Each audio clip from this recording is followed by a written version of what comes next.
Welcome back to Two Brothers Comics. I'm Dustin, and today I've got a very special guest, and we're going to talk about an awesome subject that everybody is always wanting to hear and learn more about. We're going to talk about comic book speculation, and we're going to talk about it with one of the best in the community, so stay tuned.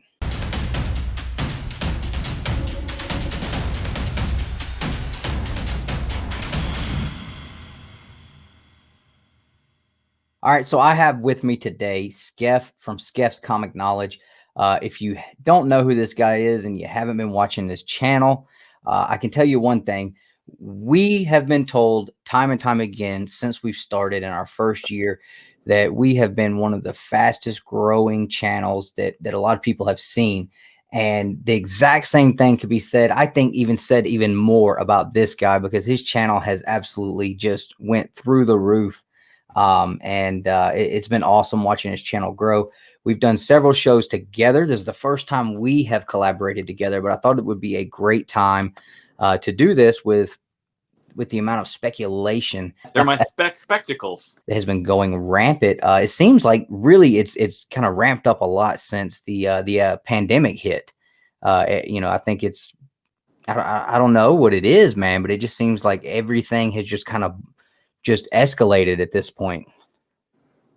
It's very true, and thank you very much for the really, really kind words. It is definitely appreciated and not accurate in any way.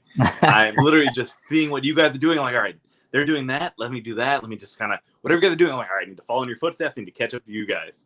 So it has just been a riot, and it's been a blast. And I really am still super surprised that people want to tune into this face to watch books, and it makes zero sense. So, for the concept of kind of like how you put it, everything's imploding or exploding or whatever it is, it's nuclear right now for most things. Because I think people are kind of figuring out like where to quote unquote like put money to like set and see if it grows. Yeah.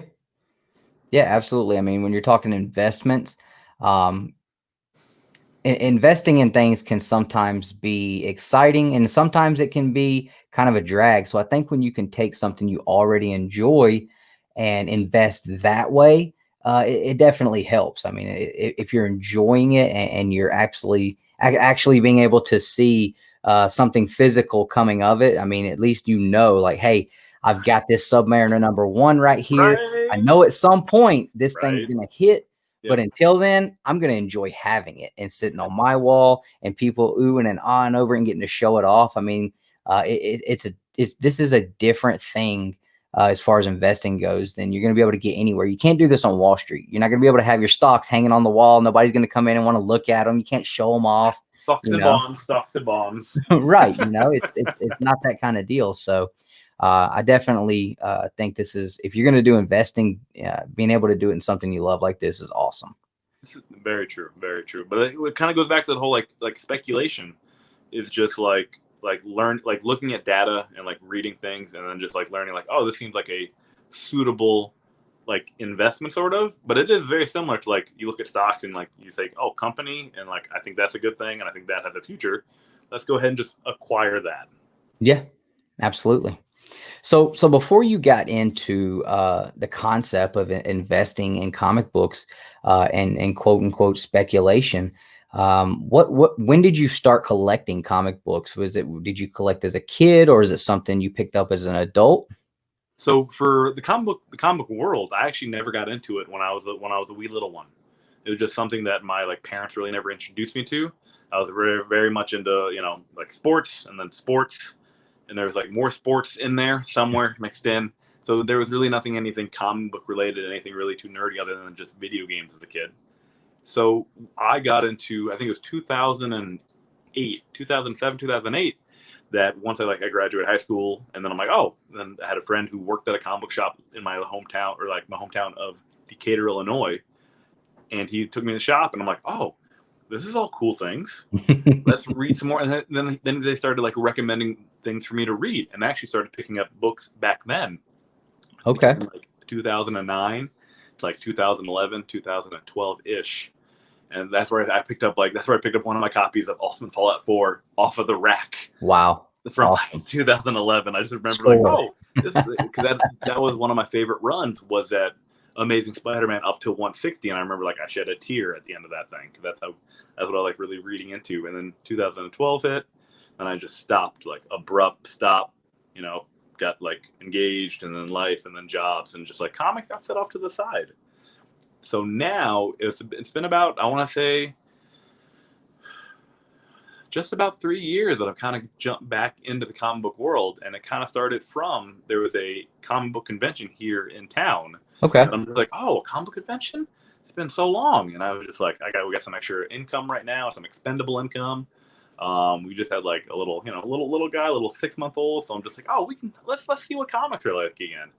And so I started picking up things there, and that's where I kind of just realized that, like, oh, comics seem really expensive. When did this book come out? And it came from like someone asking, like, oh, this book came out like 2 weeks ago, but it's an $80 book.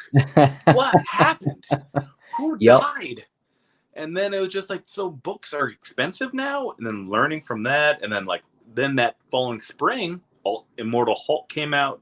Venom then came out. And then I started reading those because I like Hulk and I like Venom, and then like these blew up, and then just like it kind of just like train rolled from there. It was really crazy, and just really lucky timing in that aspect of like comics seem to have gotten expensive in a very short amount of time for a book that really hasn't been around very long in the world of comics. Right. Agreed. Man, it's crazy because you and I have never had this conversation before, but our backgrounds are so similar. It's crazy, man, because I literally, Nick and I both can really say the same thing. Growing up, our parents had never introduced us to anything comic book wise. That wasn't something they ever did. We were athletes. We played sports. I played baseball. I played basketball religiously. That was my first love. Then I played football, got into weight training. Nick played football. So we never got into comic books. I'll be 31 years old in this Sunday. Dude, happy early birthday. Yeah, thanks. Send him lots of gifts or subscribers. One of those two things I'm sure he'll be happy with. Absolutely. And so I'll be 31 this Sunday. And I did not buy my first comic book until I was in my late 20s. Had never opened one, never seen inside of a comic shop. I'll be honest with you, I had no idea comic shops were even still around. I had seen them in movies. I had heard people talk about them. I'd never seen one. It's like a Blockbuster, right? They're a figment of our imagination. Right. Yeah. I mean, it's crazy. I guess, that's a good point, because there are kids now that have no idea what a Blockbuster is, and that hurts my feelings. Oh, yeah. My kid's going to grow up not knowing he'll be looking at Toys R Us, and the same way I'm looking at a comic shop, except comic shops are still here. And sadly enough, Toys R Us are only up in the Great White North in Canada. So that's a sad thing. But when I started collecting, I started immediately. First thing you do once you really get excited about it is you start looking for shops. And then I noticed that I've got like 12 shops within about an hour and a half of me. And I'm like, how did I never get into this? And so that's crazy, that we both kind of have that same background. That's awesome, man.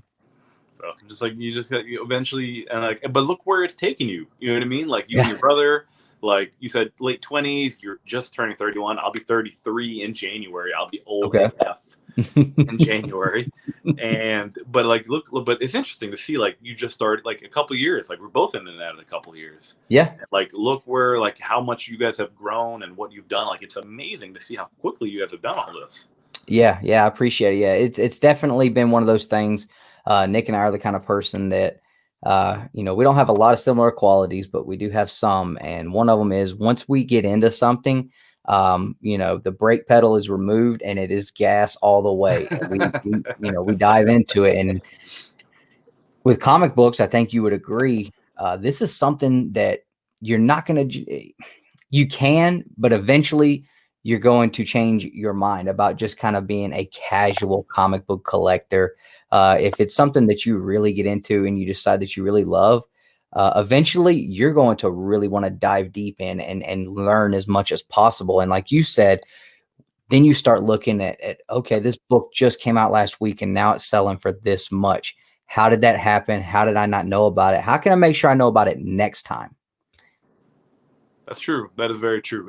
But I do think there are some people that are, and it's not wrong, but there's still some people out there that don't, like, there's some people out there that still just read to read. Like some people just like buy what they buy, and And that absolutely, and that's pretty much where I'm at right now, and Nick is to an extent. But I mean, even those casual readers, like it's some like, but I was thinking like, you know, people like me who had no prior knowledge to a lot of the history and where things come from. Even though you're just casually reading right now, eventually you're going to kind of want to be like, all right, how did this happen? Where did this come from? And you just start diving in. And that's kind of where me and Nick are. And now everything is just crazy. There was a point in time when we built this box here behind me. I never thought I would fill it up. It is full. I have an entire spinner rack full. I've got 7 or 8, 9 boxes over here full. I mean, I would have never thought. So yeah, I mean, it's something that you can definitely, when you really get into it, man, it moves quick. This is true. Like you're like, I have a problem, and I need to admit that we have a problem. Right, like, absolutely. Like all these short boxes over this corner, like they're all full, which is not good, including like the 12 to my left. It's not good. I hear you. I sometimes I look at my stuff and say the same thing. I'm like, why do I have all of this? I need to look it all over and figure out what to do with it. A lot of it's pretty crazy though. All right, so you've been in it for a few years now, and you're really enjoying the hobby, and you really start paying attention to the prices of these books going up and down. So at what point did you start really looking into the modern aspect of speculation and investing? At what point did that happen, and what really sparked that and caused that? So what it was that when I would be going, I'd be going to the shops, and it happened where I was reading books, and then I would go like pick up a book, and then like, oh, it'd be all gone, or this book wouldn't be like around, and it came out last week, and I'm like, why is that? And you touched on the reasons of like, oh, it got hot, and people like bought all the copies, because at the end of the day, like, you know, I may be walking into this for the very first like month or two, but there are people who have been doing this forever. So like, I am very new, and you got to like learn how that curve works. Mm-hmm. So I just got really lucky in the fact that like the books that I decided to read turned out to be like hot books, which was a surprise. So because I was reading the Immortal Hulk at the time, and then I was reading then later was like the Venom series that Case did, because I read the Death of the Inhumans first that Case did. I'm like, oh, this is good. So it was one of the things where like you just kind of get lucky. What you're reading kind of became hot, and then you realize that there's a lot of information out there. And I learned to like look up that information. So like there are a lot of websites that I use, and like at the time, like there was the Comic Book Invest was one that was like publishing information all the time. And this was at a point where like I didn't have Instagram, I didn't have YouTube, like I didn't have anything in the comic book realm. It was just more like going online, like Comic Book Invest, and I knew what Go Collect was. And then I discovered like RE Cover Price. Mm-hmm. And then I started like using that as like data and information to like gather and like, oh, this was hot this week. This was hot like last week, and like using that as like information to figure out what to purchase going forward, or at least have an idea of like what to look out for, because you don't want to like have the opportunity to like miss out on like something that could blow up that you can hold on to and see what it does in the long run.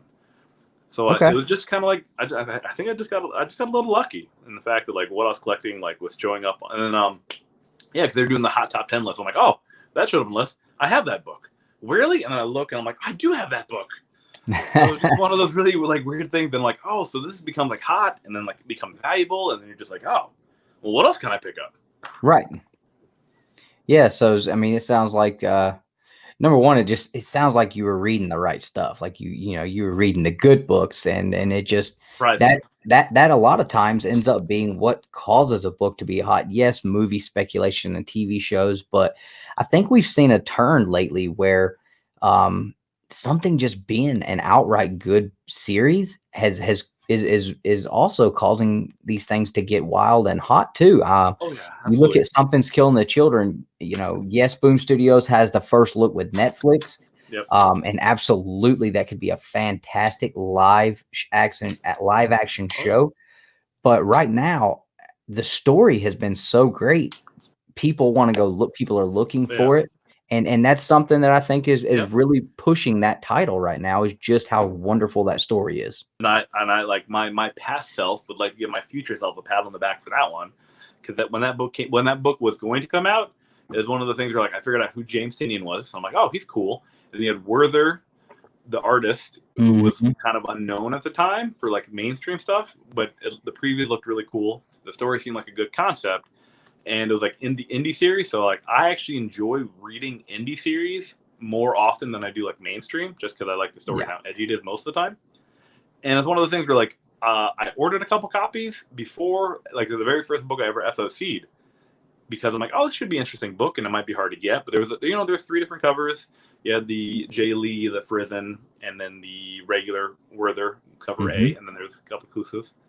But it was interesting. So I ordered a couple. Then I get the books come in, and I read them, and I'm like, I need more copies. And it was really interesting because the shop, like my favorite shop here, they were like, well, we ordered a bunch of them, so feel free, since you ordered a good helping. I think I ordered like 6 total copies, like 2 of each cover. And he's like, yeah, just grab a couple more. They're just hanging out, because I think they ended up ordering like, I think it was like 30 of each cover. Wow. I told them, like, I think this is going to be a good book. They just took me as a whim. So I ended up picking up like 6 of cover A, and then 7 each of cover B and C. Nice. So it was one of those things that I'm like, this is just too good for. It was simple. It was simple, entertaining, and it had a main protagonist that you could attach yourself to that can lead the story forward. Right. At that point, I'm just like, this just seems too good. And also the covers are hot, and I'm just like, these covers are great if you ever want to get them signed. So it was like my first kind of like true, like, this is going to be a speculation thing that I'll hold on to and see what happens.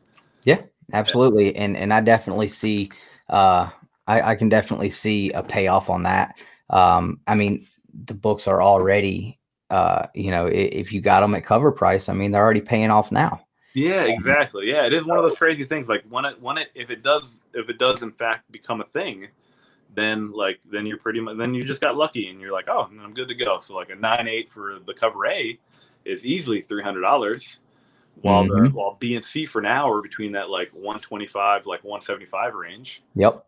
But I got them all at cover price, and like I got a bunch of them graded for now, and we're just kind of like, it's one of the things where like you don't really have anything into the book. Yeah. So you just kind of took a good hunch and made it into something that's gonna help you out in the long run. So that's awesome, man. Find out. You never know, because there's always that point where it's like, and then it's just like, all right, nobody cares anymore. We're moving on out. Right. You got to try to, if you want to sell anything, you got to try to find. It's impossible. You never guess it correctly. But I always tell people, you never go broke by making a profit. That's it. So, don't hold for too long, and don't be upset if you made a profit on a book that you could have made more profit on a book. I just think that's silly. People get upset about that all the time. I could have made $400. Yeah, but you sold it for $3 and it cost you $30. Yeah. I'm just saying. Yeah. Just saying. Absolutely. So when you're deciding, because I'm assuming it's definitely a process and something that at this point, now that you've been doing it for a while, you have a process of deciding what it is you're going to invest your money in. Do you find it easier to invest in certain series, certain characters, covers, artists, writers? What do you gravitate towards the most in that realm as far as what you're going to invest in? So that's a great question, and the answer is yes. Simplest way to put it, it's yes. I hear you. It is truly a challenge, because you want to always learn how to take a step back and look at everything, because there's so much coming out. There's so much content. I've never seen so many exclusive online retailer covers in my entire life of collecting, which has only been 3.5 years. So a baby life of comic collecting, but it seems like a lot. Yeah. But it is a matter of looking for everything, right? Because every week there's how many hot writers do we have right now in the comic book world? Probably probably a good 10 of them, right? 10 really hot ones. And then you have artists out the wazoo. All the artists seem to be hot. Yep. And then there's series Something is Killing the Children, and then there's other surprise series that kind of blow up out of the blue. And the concept is I try to pay attention to all of it while not trying to have my brain melt. Right. It's impossible. It really is impossible. But most of the time, there is kind of a pattern for everything. Where if you can not, like, by all means, I've not learned the pattern, but it's just to kind of like see how things like grow and project and like where they go from there. So like a really good example would be, so Star Wars Bounty Hunters, the new series that's like on issue 4 or 5. Mm-hmm. Like, it's a good series, right? Mm-hmm. But it's nothing like crazy. And the book that blew up from that series happened to be issue number 1, the 1-50 Johnson ratio, which at the time I should have picked up. But it's a book that had Boba Fett and like Bosk and like a couple of Dengar and I think one other bounty hunter. Okay. Correct me if I'm wrong down below. And it is now like a $400 book. Wow. Because Boba Fett was on the cover and I should have trusted my gut and got it. But it's one of those weird things where, like, at the end of the day, like, do you get it to hold? Do you get it to move? Do you get it to love? And you just kind of have to, like, kind of pay attention to all that. And that's what, for covers, is really hard. Covers are probably, like, the hardest things because how many hot covers are there a week? Yeah. Yeah. Absolutely. So it's one of those things where, like, I tend to, if a book is cover related to the hotness and not the interior, I will tend to try to, if I get a book, I will tend to try to move it if it's because of the cover, because most of the time, like, books that are hot because they're cover don't have like the best like long term, at least in my opinion. This is all my opinion. This is it. I have no doctorate in any of this, but from what I've seen for the stuff that I've looked at, most covers don't have like the best like long term potential because people tend to forget because we get great covers all the time. Yep. There are the few iconic covers that I got really lucky that I have one of them, which is that Spider-Gwen Ghost Spider. Yep. Like 1/100 ratio. Like, that's just a lucky iconic cover that I picked up for like $100 the same day it came out. I'm like, this is too hot to not pick up because no one ordered it. So it is a challenge to like pay attention to like cover artist and like it is very difficult to pay attention to like cover artist, quantity available, how many issues are out there, and for example, like what's in the meat of the book. Like another example is like Venom number 5, that Scan cover. Mm-hmm. Remember, like it was the quote unquote, like first like null appearance, but no one really like it got hot, but like no one really cares long term because there's nothing that important happens at Venom number 5. Right. Like my brain's been like, if you're choosing between like the Venom number 5 and like the Venom number 3 third printing, the comic book history tells you that the third printing is the winner. Yeah. Because of 2 really good examples, which is ASM 569, the second printing, and ASM 649, the second printing. The cover appearance second prints of Anti-Venom and Agent Venom. And those came out in like 2000. Like, that's what I use for my example every single time someone says like, oh, it's not important. No. The second printing of those books are worth about 4 times more than their first printings. Oh, wow. The characters are on the cover. If you try to go look up a 569 or like 640, I think it's 649, 569 and like 641, their issues are 3 to 4 times more valuable. Now, granted, the print runs are a lot smaller for second prints, but just proving that people want those covers because the characters are on the cover. Yeah, look at Hulk 180 and 181. Right? Now, at the end of the day, he shows up in 180. We get it. We know he shows up in 180. But he's on the cover and he's in the book for 181. So it technically doesn't matter if 180 is the first true appearance. People want 181 because he's on the damn book. Yeah. If there had been a second printing with a cover featuring Rogue, then her first appearance in the Avengers annual would not be the one that you would want right now. Right. Well, yeah. He's not on that cover. That's a horrible cover. Ooh, yeah. But there's only one cover. Correct. But, you know, if it was modern day, sure, there'd be a second printing featuring her, you know, probably an art germ cover or something like that, where she's got a whole cover to herself, and that would be the one you would want. So, yeah, I agree with that 100%. 100%. I think another thing that another reason why I'm not good at this specifically, because and you can talk to this too. Do you find it harder to invest your money in books that you don't really, that's not really in your realm of things like that you care for, but know that, you know, everybody else is into this? I would say the Dark Knight's Death Metal, the first appearance of Robin King. That was not something that even tickled me a little bit. I did grab a copy and I put it in our bro box, but I grabbed a copy. I knew everybody else was all about it. And I was like, well, I'm going to grab a copy to show it off and put it in the box. But if this was something that I did regularly, then yes, even though I did not care about that book or that character, it would have definitely been a smart decision to grab that book. So do you ever have anything like that where you realize it is a smart investment move, but it's not a book that you like or care for? Is it harder to put your money into things like that, or is knowing and having a good hunch that that's going to pay off in the long run make it a little easier? It's an interesting question, because like you're asking yourself, like, am I going to be wrong? And no one wants to be wrong. You know what I mean? Yeah, and be And stuck with it. right. So it's one of those weird things where at that point, like when you do stuff like when it becomes to that level. So I saw that book just got, like, we can talk on that one again, the first Robin King, which, like, it's one of those things where, like, you really need to, like, try to pay attention to things that are coming out.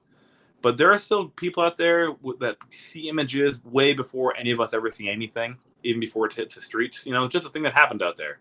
There's too much data, too many moving parts, too many people involved for something not to slip out. And someone's like, oh, I'm going to tell like 10 people, and that's it. We're going to order like 500 copies and call it a day, which will, you know, vastly, quote unquote, like increase the price. Mm-hmm. So what it is, like Robin King, like I heard about it, and I'm just like, bah, whatever.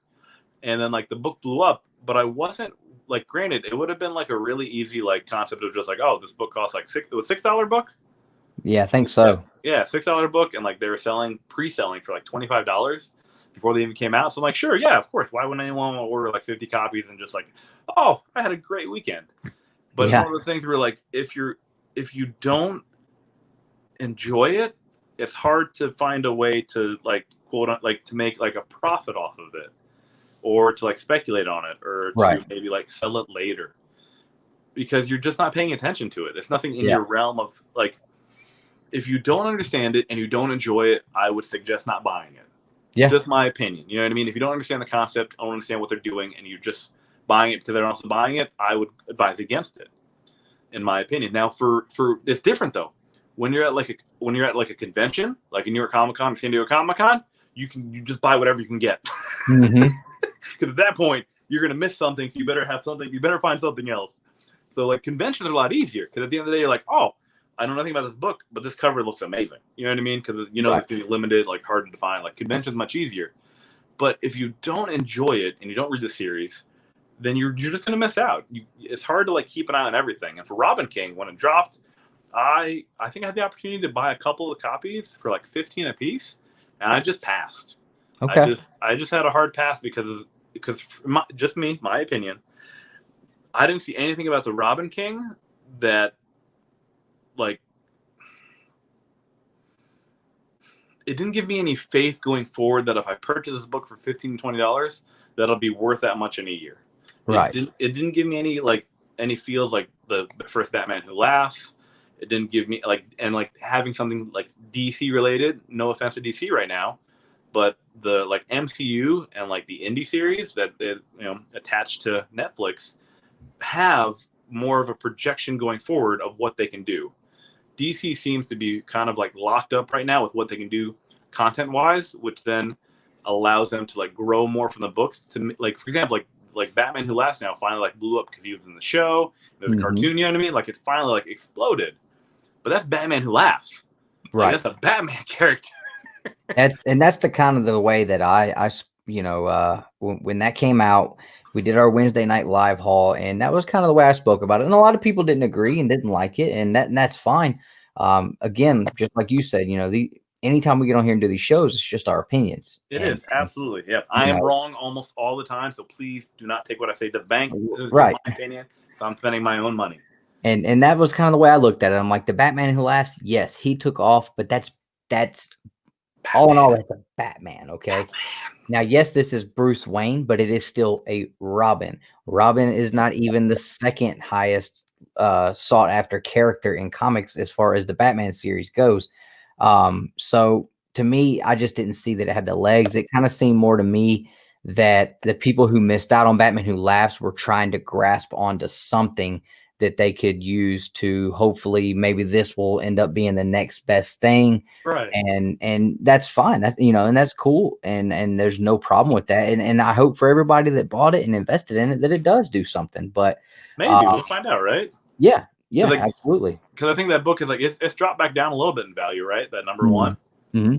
But it's interesting, and also like that was a true like speculation like market because they're like I saw a bunch of people out there with like 50 copies, so like it was truly one of those books where like someone told somebody something, and then like cool, let's order a bunch of copies and like just jack up the price, and then people will buy it, and I'm just like hard pass. I don't want anything to do with any of that because that just seems like false hope. Yeah, it didn't seem like anything that I would want to like not only like not like Dark Knight's Metal is great, but like nothing I would like no. Right. Just, and it's really crazy. Like you tend to just start like speculating on things you really enjoy, and so like when it hits, and if it doesn't, it doesn't. But you're still happy to have it. Correct. Like you're still happy. Yeah. And at the end of the day, like if you want to do it, like there's books that like we'll probably touch on later, like where you whiff on things or you hit like major big things. And like it just feels good when you win, but it feels terrible when you lose. And like that's the game of just like, oh, I wanted to buy a couple copies of these, and it didn't work out. Because at the end of the day, you know, you try to have the hobby fund itself. At least in my opinion, I'm trying to get the hobby to fund itself. Absolutely. And to touch back when you were talking about the con covers and stuff like that, man, and it kind of goes back into investing in things you don't care for. I kind of went back and forth kicking myself because I had an opportunity from about 3 or 4 different people who were at C2E2 this past year. Now we all know there's been one con exclusive that blew up this year because we've only really had one con, and I could have gotten it for just the regular price. The yellow, the yellow Wolverine. And that Venom Crane book is still doing really good, by the way. Yeah, the Venom with the flag is still like a 9/8. That one, yeah, still like a 6. So those are the 2 best books from the show. Yep. And I had several people approach me on Messenger and Instagram. Hey, I'm here. Do you want a couple? Or hey, I got a guy that's there. He's trying to see if anybody wants any. And I kind of looked at it like, man, I am not feeling that cover. I do not like that artwork. No, I'm good. I'm gonna pass at $25. And a 9/8 is like over $350 now for a couple of months afterwards. And so I was just like, well, yeah, you know, I might could have sold it or even traded it for something I would have liked. But at the time I looked at it like, that's $25 I can go spend on something I do like. And it just never occurred to me that book would do what it did. So again, that's I don't have the mindset to play this game very well. And we'll get into in a little bit what I do play though. But yeah, I kind of had I just wanted to kind of touch on that with the con covers and stuff, because you're right there. You absolutely, even though I've never been to a con, an actual real ComiKon, I hear the stories and I see what other people do, and that's absolutely, man. You want to, because they're limited. They're so limited. You got to get in the lines. Yep. And you know, you get as many as you can, and if you can get one that'll, you know, pay for the rest of them, then hey, you know, you've done well. So. Yeah, that one was one of the ones where I'm like, so the artist John Tyler Christopher, shout out to John. I've known him for like 8 years. Okay. So it was like I was gonna buy all the Marvel books already. I get 2 of all of them at the booth, and I'm like, let me get 2 more of those John's covers. So I had 4 of them, and then like that Tuesday, they're like, how much are they? Cool, send them off to get graded. Yeah, absolutely, absolutely. So it was just lucky. It was just luck. So when you choose a title to invest in, you talked about Something's Killing the Children. You said you ordered several extra copies. When you do hear of something, or you catch wind, or you just get a hunch, okay, this book is going to be something I think that will have a good investment. How do you go about obtaining your multiple copies, your extra copies, the ones that you're going to send to CGC or you know, sell raw or whatever? What is your process? What do you use to get those copies? So what it is, like, so I try to use the FOC first to like support the local shops, because then you get it at a cheaper rate. You get like a discount when you order things like 3 weeks ahead of time, you know? So it's always great to like utilize that first, and then like try to just become friends with your shop owners. If you want to try to get multiple copies, then don't be a prude about it. Like, just ask them, like, the day or a couple days before it comes out, can I get a couple extra copies? If they say no, they say no. But if they say yes, cool. You know what I mean? And also, like, eBay is a good one that eBay's one that I use later down the line when a book is kind of like stabilized, where it's like it's gone up, then it's gone back down, but it's stayed at above cover price. I'm like, oh, so it's stabilized. This is what it's going for. Let's snag a couple of copy of these. And like you said, like, I have about 12 shops within an hour and a half of me. So, like, if I want to pick up like an extra copy or two, like, I'll call the shops and just ask them, like, hey, it's James. Do you have an extra copy that I can pick up? They'll say either yes or they'll say no.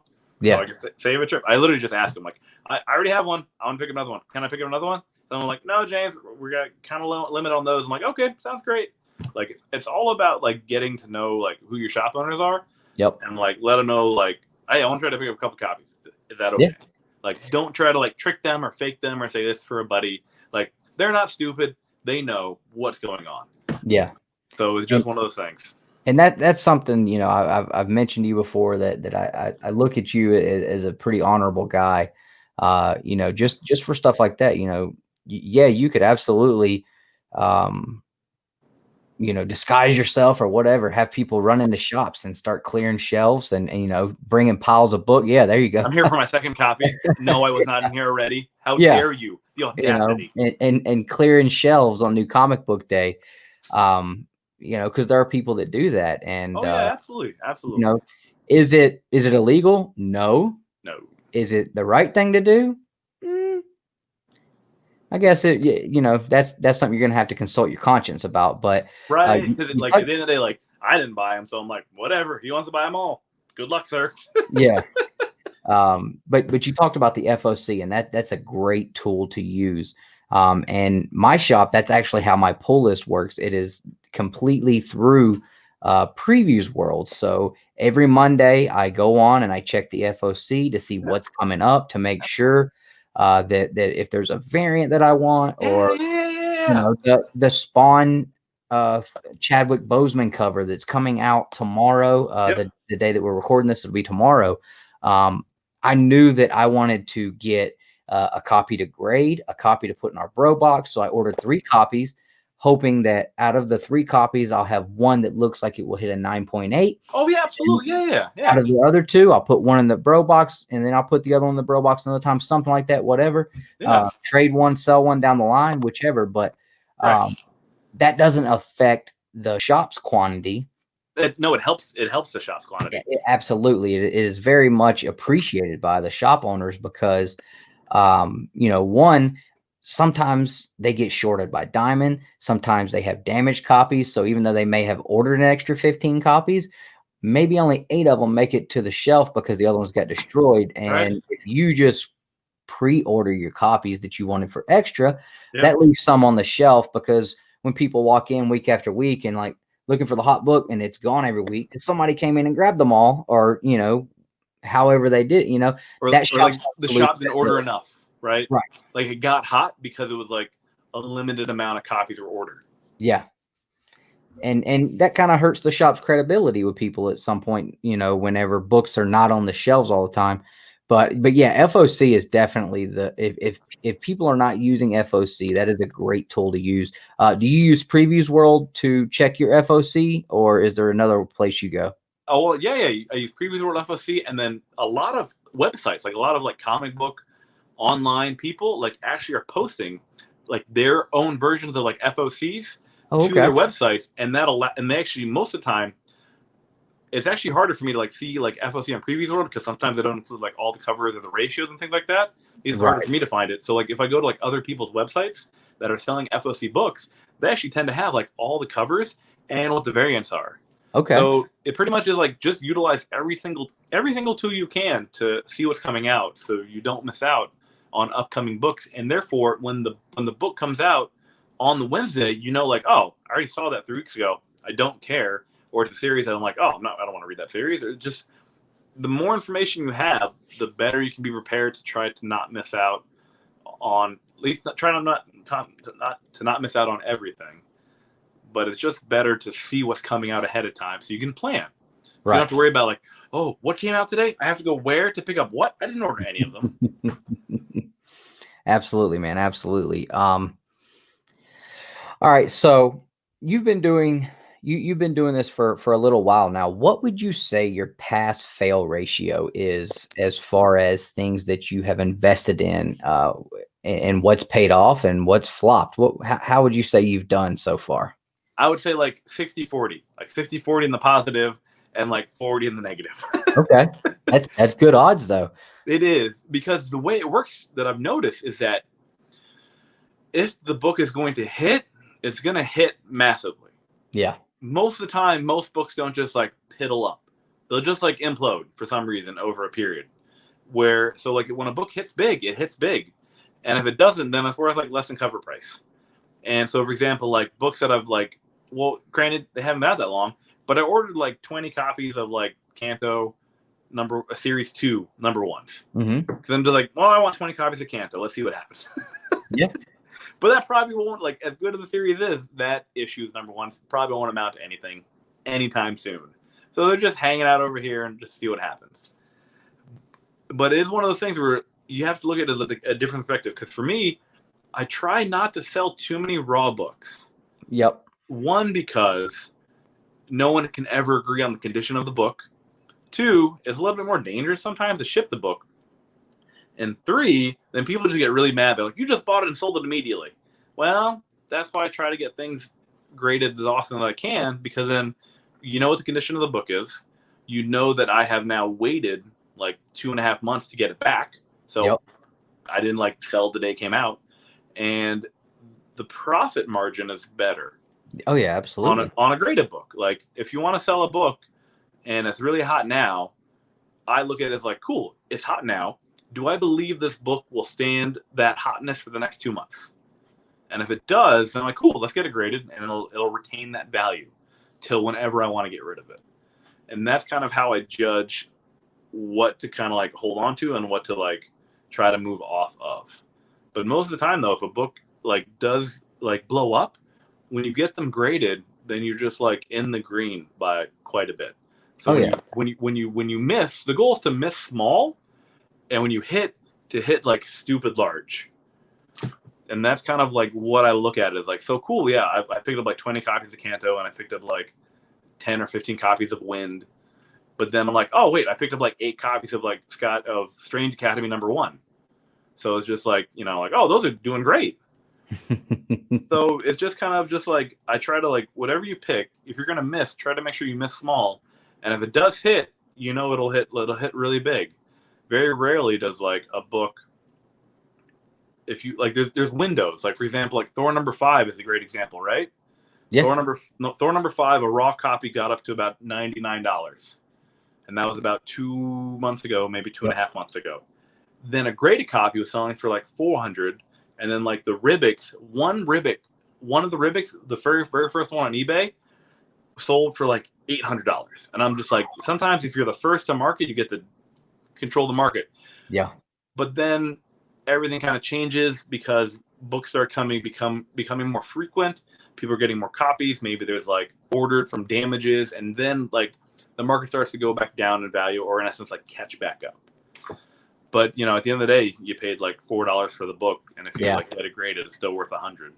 And that's one of those where it got hot because of the first appearance, and then the story arc didn't play out the way everybody wanted, and the book just dropped immediately. So if you were able to move it in between those two times, you did great. Yeah. If you paid $400 for that 9.8 during that time, well, now it's dropped down to below $100. So you might be kicking yourself a little bit, but if the character blows back up again at a later date, you've already got a copy. So that's playing the game from a buyer and a seller. Sometimes as a buyer you're going to lose. So yeah, absolutely. It's a game of chance either way you look at it. So you just gotta, like you said, and like I've said before, collect your way is our thing, man. And if you're buying something that you love, and to you it's worth that $400, then that's all that matters, man. It doesn't matter what it's worth now. You've got your copy. That's what you wanted, and you're set to go now. So absolutely. I couldn't agree more. And at the end of the day, like it comes down to the fact that every book you pick up is not going to be hot. No. Like sometimes you just pick up books and you're like, oh, this has been a great read. It's worth nothing, but this was a great read. Yeah. But sometimes you just do get lucky with what you pick up, and the concept is like you want to try to capitalize on those opportunities if you want to try to like move on to like a bigger book. Right. So it's trying to like time that window properly, you know? Yeah, and timing is everything with everything. I mean, anything you do, you know, it's all about the timing. Right. When you can move like the Thor 5 Ribbicks that sold for like 800, like they were 1 in 25 ratios. Like they weren't anything too crazy. I think I picked up, so the ones in my videos, I picked them all up the same day they came out because I'm like, oh, this is gonna be a really hot book. And then I ended up paying like double what the ratio price was. If something was supposed to be like $25 book, people were charging like 50, 60 at shops. I'm like, Thor, Ribic, great cover. Yeah, that'll hold. I will take that, please. Because you just like, it's one of the things you're like, oh, my gut was right. I said to pick it up, and like, cool, it paid off. You know, because 9/8 are still selling for like $350 to $400. So sometimes you just get lucky. Yeah, absolutely. So the next topic is something that I can be a little more interactive here. Have you seen The Wolf on Wall Street? Of course. Okay, so I always look at comic books and collecting as far as the investment side of things, like the Wolf on Wall Street, the way it's explained there. Drugs, nakedness, and craziness? No. Oh, no. Okay, sorry. My bad. Oh, man. He explains there's a couple of different kind of stocks. You got your blue chip stocks, you got your penny stocks. Now, yes, your blue chip stocks, those are guaranteed and full-fledged winners every time. Then you have your penny stocks, and those are going to be the ones that you're going to take the risk on, but they're the ones with the largest payout with the smallest overhead. And that's where me and you are completely different, because you have the guts to play those penny stocks, man, and I just don't have the guts for it. I will play the blue chips all day long. You know, guys like this right here, these are set in stone, guaranteed, always going to be there. Yep. When you wrap up the idea of the characters inside of them, the artists that did them, I mean, you can't ever lose with Jack Kirby and Captain America. You can't lose with Claremont and the X-Men, you know, Stan Lee and the Fantastic Four. These are things that I consider blue chip stocks here and blue chip comics. And, you know, those I don't mind spending the money on and making that investment in.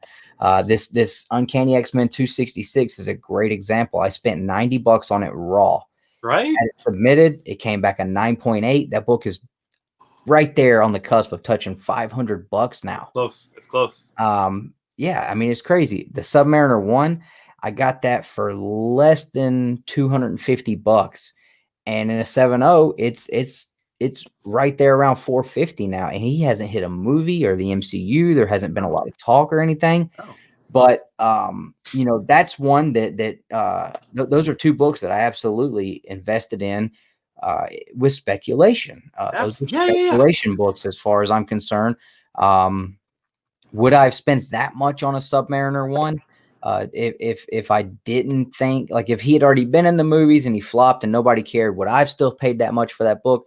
I don't think I would have. Now with the 266, yes, because I like Gambit and I like the X-Men, but the Submariner 1 is probably my number one prime suspect when it comes to a speculation book in my collection.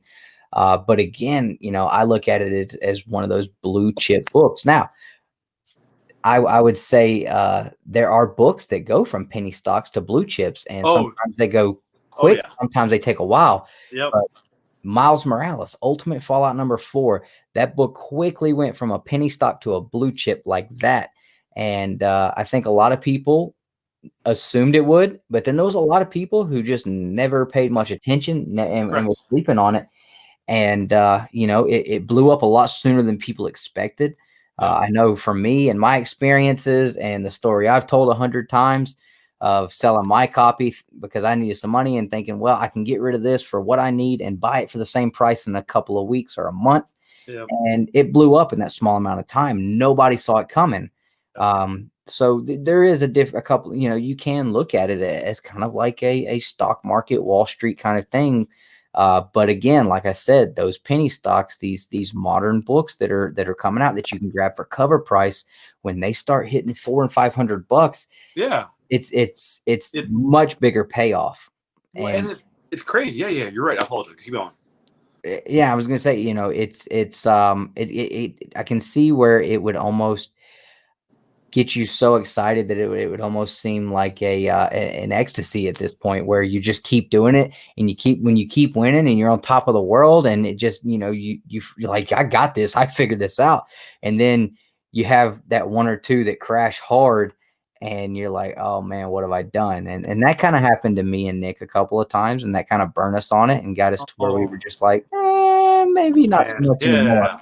But yeah, I've always just kind of looked at it like that, with the stocks. You got your blue chips, you got your penny stocks, and absolutely, yeah, there's some stuff in between, but it's cool to see some of these penny stocks when they do turn into a blue chip, and you have that, and that book's here to stay now. This character is here to stay. This book is here to stay. And I've got copy. I've got right. That's a great feeling. Right, and I got, like, the great cool part is, like, most of the stuff that I have is modern, because, like, I didn't really learn, like, Silver Age and Golden Age and, like, even the Bronze or whatever. Those are harder to grasp. Yes, I do have copies of those books, but like it's harder to tell. But what I look for, I guess, to boil it down, is like, you look for potential. Once the book becomes hot, where is the potential from there? Yeah. So you reference your Submariner, right? And then, like, there is more potential for that character, right? For Iron Man 55, the first Thanos, how much more potential is left in that book, even though it's considered a great book, Yeah. There are certain books that are like the Stonehenge of comics that aren't going anywhere. You know what I mean? They're going to just stand the test of time. Yep. Because no matter what, it's there. But, like, some books have more potential than others. But, like, I have gotten really lucky in my penny stocks that I have invested with my, like, 6 copies of Venom #3 third print, like the 5 copies of Kanto #1s that I have. And I, like, all the Miles books that I picked them up like 2 years ago for like $80. Nice. Like, so it's just like one of those things where, like, if I'm gonna, like, some of it's just luck. Like the Kanto books I picked up, like, this is phenomenal. And you just get lucky that they just blew up. Like a Kanto #1 is worth the same amount as, like, that Submariner, which makes 0 sense. Yeah. But it's so crazy how quickly moderns fluctuate more than, like, what year did that Submariner come out? Like 70, 72? 68. So, like, it's 50 years old, more than that. You know what I mean? And the concept, like, it's no bash on the Submariner. Like, I think that book has so much potential. People should be picking up that book. But to think of, like, a book that came out a year ago is, like, worth the same amount. Yeah. I can't wrap my head around it. Yeah. Like, it doesn't make any sense. No. Like, the concept that, like, someone's like, oh, I'm going to buy that Thor #5 Rivik. Technically, nothing happens for $400. Or you can go out and buy a Submariner or an Uncanny X-Men 266 First Gambit. Like, nothing makes sense. And I think the concept is just understand that, like, nothing will ever make sense. You know what I mean? Right. But the penny stocks I have gotten extremely lucky with, like, all the Venoms that I've picked up, the Kantos that I've picked up, like, there's just a bunch of stuff that you just kind of just get lucky with. And when things blow up, and if they hold, they'll just stay there. Yeah. Like, I know Venom #3 third printings have dropped down to a 9.8 to, like, $500. But, like, if you have signed ones, they're still $800. But, like, the potential of that character, I think there's more potential for the character. Yeah. In the future for that to technically increase in value. I think the same thing about Kanto. I think my Kanto books have potential further out because of that. Like, people love that series, and for something not to happen with it would be shocking. Yeah. Hard to find book in high condition. Like Miles Morales, like, those 9.6s aren't going anywhere except for maybe back to CGC to maybe try to get 9.8s. But other than that, like, those aren't going anywhere because of the potential of that character. Yeah, absolutely. So what I look at is that, like, if the book still has potential, I try to hold on to it. Because, well, at least in my opinion, if it has potential. I try to hold on to it because like I don't see it like coming back down in value. And that's just something like you're just like, oh, cool. I have faith in this, or I have faith in that. And like a really like not a modern book, but I purchased 3 copies of Amazing Spider-Man 300 in at the end of May and beginning of June. I was 100% right on that. You can ask Comic Andy. I told him like this book is gonna blow up because you look at the concept of like where speculation is. Speculation, whatever you want to call it, it's all the same. Is like I think this book is undervalued for what it is, and I'm gonna pick up copies because I think this book will increase in value. Yeah. And by God, it happened in less than 6 months, and I am about lost my damn mind. Yeah. Because 9.6 is like $1,500 now, with a 9.8 at like 48. Yeah. It's insane. It's been crazy. So it's just like I look at books that have potential, and what can you do with that potential? Like for my most recent unboxing, I have that Amazing Spider-Man 252. I got my second 9.8, and I have a great story for that one. In that someone actually watched that video, emailed me, Skeff, I need that book for my father's collection. I'm like, what do you mean for father's collection? Because I know it's a hard to find book to come in a 9.8. That's why 9.8s are so expensive compared to the 9.6. He's like, my dad has issues of ASM 173 through 300, all graded at 9.8 white pages, except for your darn 202, because that book's not a key book. There's nothing important about that book other than like, since it's not important, no one took care of it, therefore high grades are hard to come by. And he's like, I want that book. What's your asking price? And we looked up the last 4 sold listings in Go Collect, and I'm like, we're gonna go with the cheapest of the last 4 sold listings, which was still a stupid price. Yeah. And I'm like, here's your book. Have a great day. That's awesome, man. So just like trying to find potential in books, and that's just a variation of speculation. Absolutely. All right, man. Big topic here to close off. What is something that you have been able to add to your PC, and what was it that paid off so much to help you get it? Something that you may not have been able to obtain otherwise, and what was a certain title, or what books paid off to help you to add that to your PC? So I actually I wrote it down. Okay, so there's like 4 books that I got really lucky with that paid off, that helped pay for my ASM 300s. One of the books was Immortal Hulk, #2, the Savino variant that no one ordered. I picked it up the day it came out because I'm like, that's a cool looking cover. And I read it and I'm like, oh, cool, first appearance. At that time, I really didn't know that much about like character in the first appearances, like ratios. So I picked it up, and then it sat in my box after I read it. And then a couple months later, it showed up on like someone's comic on like a top 10 list. And I'm like, how much is that book?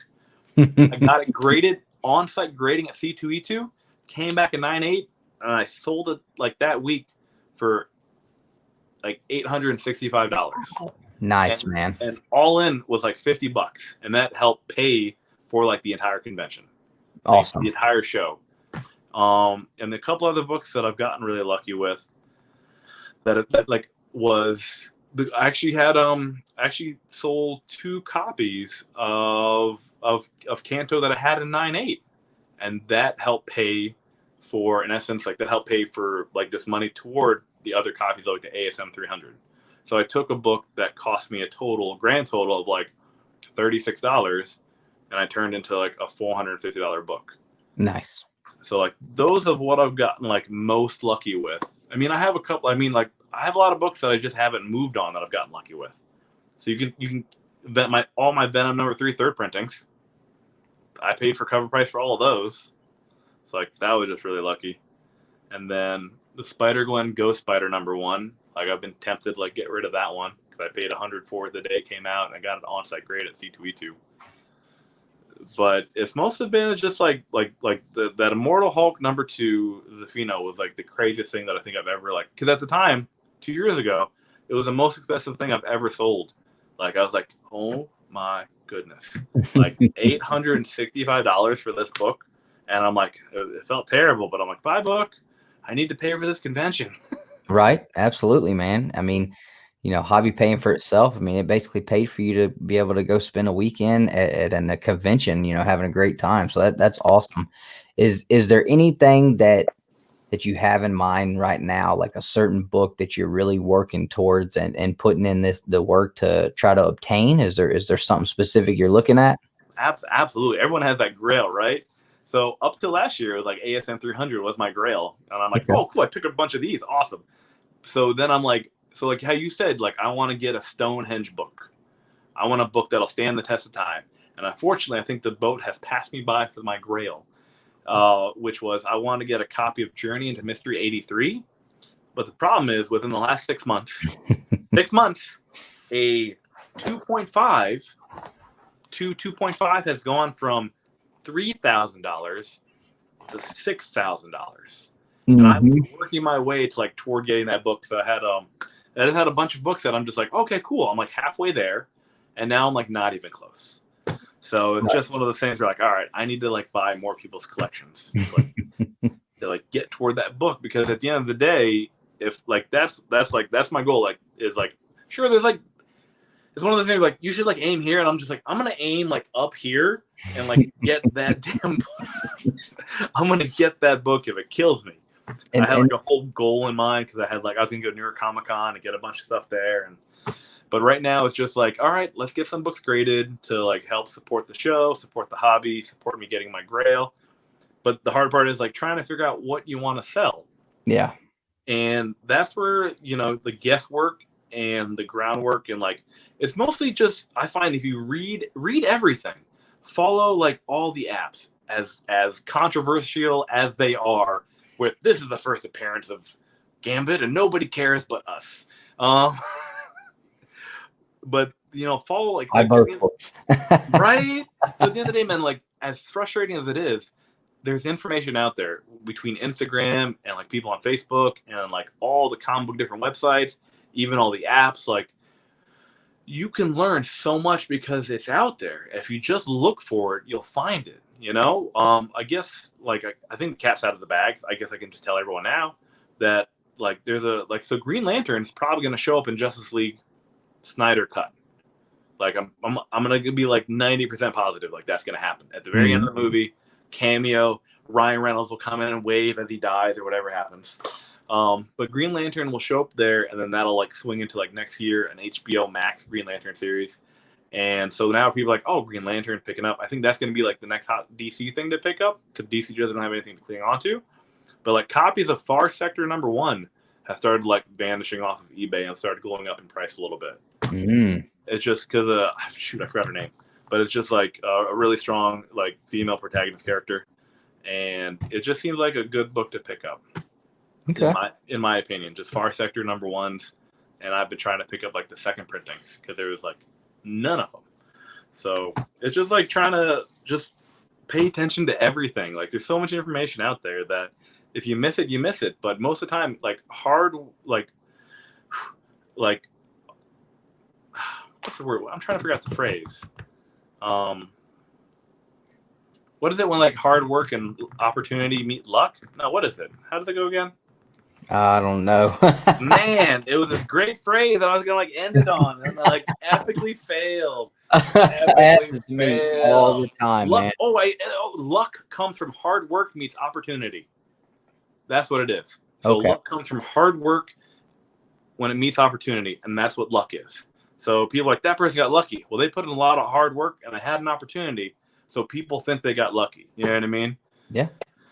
But yeah, so it's just one of those crazy things. And you kind of touched on another part of speculation that I think a lot of people don't think about as being speculation. I know I didn't until you actually brought it to my attention when we were backstage one night from a show we were doing together. And that's speculating on whether or not to buy this book that I want now. Or wait, because do I think it's going to go down in price, or I need to buy it now because this is probably going to be more expensive in a while if I don't. And that's something that I missed the boat on because as far as Grail books go, I've been so lucky to be able to obtain so many I had on my list. There's one left right now that really comes to mind, and that book has become so untouchable. It is not funny. And I had an opportunity to buy a third print and a second print for a really, really decent price, and that's TMNT #1. I was about to say, is it Turtles #1? And It's got to be yeah, Turtles #1, right? yeah, absolutely. You know, I had an opportunity to buy a third print for like a couple of $100, a really sharp copy.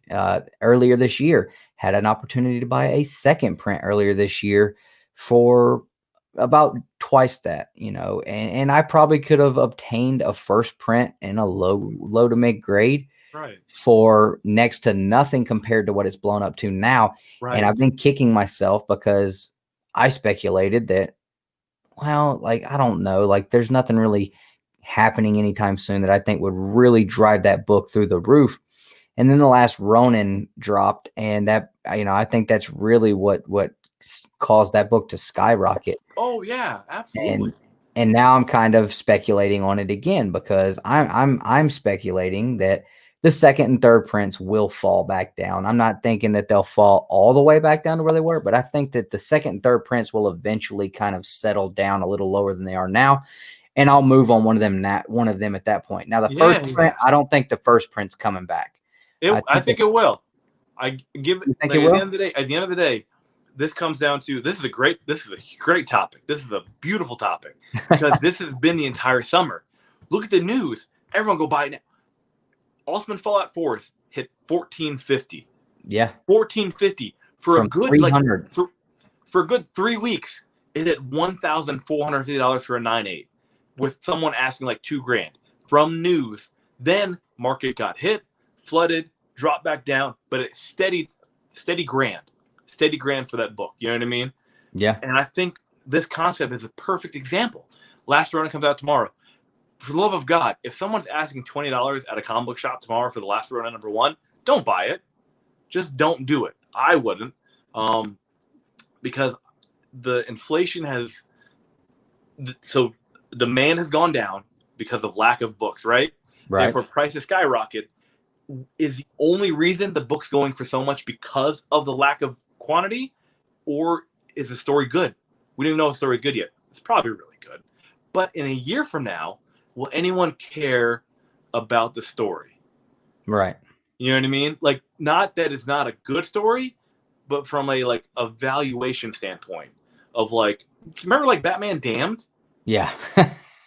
$100 raw one, book. yeah. $100 raw book a week after can now be found for they're like $60, right? 50, $60 for the book. Mm-hmm. Then it fluctuated, came back down. Square-bound books. Remember, people, square-bound books, easier to get 9.9s and 10s. 9.8s will probably be eventually the same price as a cover price book. Like, it's within that bracket. So it's just news, quantity of books available increases the price exponentially. But I honestly think, if I was like a betting man, I think in a year from now, depends on what Last Ronin does, because once again, when you choose not to buy a book, you are a speculator because you're choosing not to buy it at this price. Yeah. No matter what, at the end of the day, I don't care what you say. Like, I don't speculate on books. Do you want to buy the book for $40? No. Terrible investment. You speculated on it. There you go. So I think in a year from now, if this book finishes up, series runs, and it doesn't add anything to the meat of the story, I think they'll dip back down. Because if there's no movie on the horizon, no series on the horizon, why wouldn't TMNT #1 do the same thing that Miles Morales did? Yeah. You know? But yeah, that's a great topic in the fact that I think they'll come back down in 6 to 8 months from now. Yeah, I'm definitely going to hold off and wait. And sometime next year, I think I'm definitely going to try to move on at least a third print, if not a second print, high grade copy. But who knows? Maybe one day I'll be able to touch that first print. We'll see. You will. You just wait it out, my man. Yeah. Quantity's true or false? Is ASM 300 the most graded book in CGC history? Absolutely. Right? What is the price of that book? Yeah. It's stupid. And it's all over the place. So at the end of the day, there'll be copies out there to get. And it's just you're trying to time the market, which is impossible. You can't do it. But when you learn patterns and try to see what's coming, you'll be able to give a good educated guess on what the book should do. And once it stabilizes and you see that pattern, right now, I think there's a couple copies of ASM 300, 9.6 is hit 1700. Now there's a couple on there for 16 and 15. So are we now at the point where it's going to start correcting, or will they get swiped up immediately? Like your TMNT #1 first prints. They're massive. But what happens? I'm like, oh, I want to move that now for that price. I'll move that one for that price. And then like, will they just keep getting snapped up, or will people keep listing them? Okay.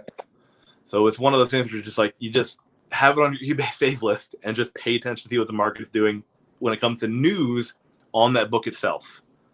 Because it could take years. It could take years.